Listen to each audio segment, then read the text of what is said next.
नमस्कार, मैं सचिन नेगी श्री अरविंदो सोसाइटी की ओर से आप सभी का स्वागत करता हूं।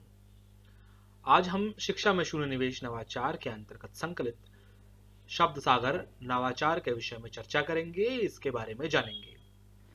हम इनोवेटिव पाठशाला के माध्यम से उत्तर प्रदेश की कक्षा 5 की हिंदी की पुस्तक के पाठ संख्या 16 विजय पथ को शब्द सागर नवाचार की मदद से समझने का प्रयास करेंगे और इस नवाचार की मदद से पाठ का क्रियान्वयन कक्षा में करेंगे।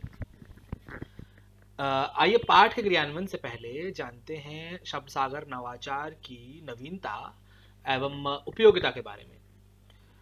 शब्द सागर नवाचार का क्रियान्वयन शिक्षक कक्षा में पाठ के पुनरुद्धरण के लिए करवा सकते हैं, यानी किसी भी पाठ को पढ़ाने के बाद उससे जुड़ी हुई जानकारियों के शब्दों के पुनरुद्धरण के लिए शब्द सागर नवाचार का प्रयोग किया जा सकता है। बच्चे पाठ से जुड़े हुए शब्द बोलते हैं और उन शब्दों से वाक्य निर्माण करते हैं, जिससे बच्चों की शब्दावली बेहतर होती है, उनको नए शब्दों का पता चलता है और उनके वाक्य निर्माण का कौशल भी बेहतर होता है। शब्द सागर नवाचार का क्रियान्वयन में लगभग 20 मिनट का समय जाता है। आइए जानते हैं शब्द सागर नवाचार का कक्षा में किस तरीके से क्रियान्वयन किया जाना है। शब्द सागर नवाचार के क्रियान्वयन से पूर्व शिक्षक विद्यार्थियों को पाठ पढ़ाते हैं, विषय आधारित पाठ पढ़ाते हैं और पाठ से आधारित शब्दों को पर्चियों पर लिख के आने के लिए कहते हैं। तो अगर यदि आज शिक्षक विजय पथ नाम का पाठ बच्चों को पढ़ाते हैं तो शिक्षक उनसे ये भी कहेंगे कि इस पाठ से जुड़े हुए शब्दों को बच्चे घर से ही पर्ची पर लिख के आएंगे। अगले दिन यानी जिस दिन क्रियान्वयन गतिविधि का क्रियान्वयन किया जाना है, उस दिन शिक्षक एक खाली डब्बे का बॉक्स का व्यवस्था करेंगे। इसके साथ ही चार्ट पेपर और रंगों की व्यवस्था करेंगे। शिक्षक बच्चों को डब्बा, चार्ट पेपर और रंग देंगे और डब्बे को सजाने के लिए कहेंगे। शिक्षक इस दौरान बच्चों से पूछेंगे कि बताइए हम आज कौन सा खेल खेलने वाले हैं, जिसके जवाब में बच्चे उत्तर दे सकते हैं कि हम आज डब्बा या उसे सजाने का कोई खेल खेलने वाले हैं, या ऐसा कुछ जवाब दे सकते हैं। इसके बाद शिक्षक बच्चों को डब्बे पर शब्द सागर लिखने के लिए कहेंगे और बच्चों को बोलेंगे कि आज हम शब्द सागर का खेल खेलने वाले हैं। इसके बाद जो बच्चे पर्चियां विषय आधारित या विषय या पाठ से आधारित शब्दों की जो पर्चियां लेके आए हैं, शिक्षक उन पर्चियों को बच्चों को डब्बे में डालने के लिए कहेंगे और डब्बे को अच्छे तरीके से हिला देंगे ताकि सारी पर्चियां एक साथ मिक्स हो जाए। हाँ, इसके बाद शिक्षक एक एक बच्चे को बुलाएंगे। शिक्षक डब्बे में से पर्ची निकालने के लिए कहेंगे बच्चों को और उस पर्ची पे जो शब्द आया है उसका उच्चारण करने के लिए कहेंगे।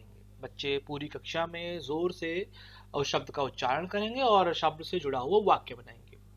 उदाहरण के लिए विजय पथ से आधारित यदि कोई पर्ची विजय पथ पढ़ाने पर बच्चों ने अलग अलग नाम की पर्चियां उसमें डाली, ऐसे कछुआ, खरगोश, गिलहरी, दौड़, मित्रता इत्यादि इत्यादि। इसके बाद कोई एक बच्चा पर्ची निकालने के लिए आता है, बच्चा पर्ची निकालता है और उसमें खरगोश लिखा हुआ है, तो बच्चा वाक्य बना सकता है कि खरगोश बहुत तेज दौड़ता है या बहुत तेज चलता है।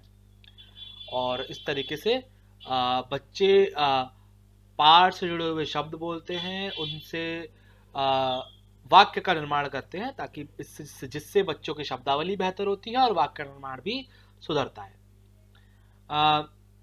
इस नवाचार क्रियान्वयन से शिक्षक विभिन्न प्रकार के शिक्षक का अधिगमों को प्राप्त कर सकते हैं, सीखने के प्रतिफलों को प्राप्त कर सकते हैं। उदाहरणार्थ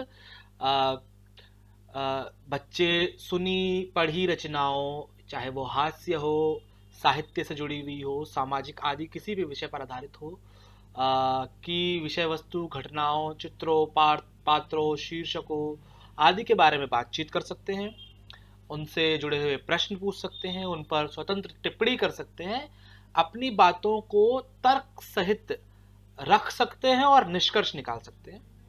इसके अलावा बच्चे अपने आसपास की विभिन्न घटनाओं की बारीकियों को ध्यान में रखते हुए मौखिक रूप से अभिव्यक्ति कर सकते हैं और उनसे जुड़े हुए प्रश्न पूछ सकते हैं।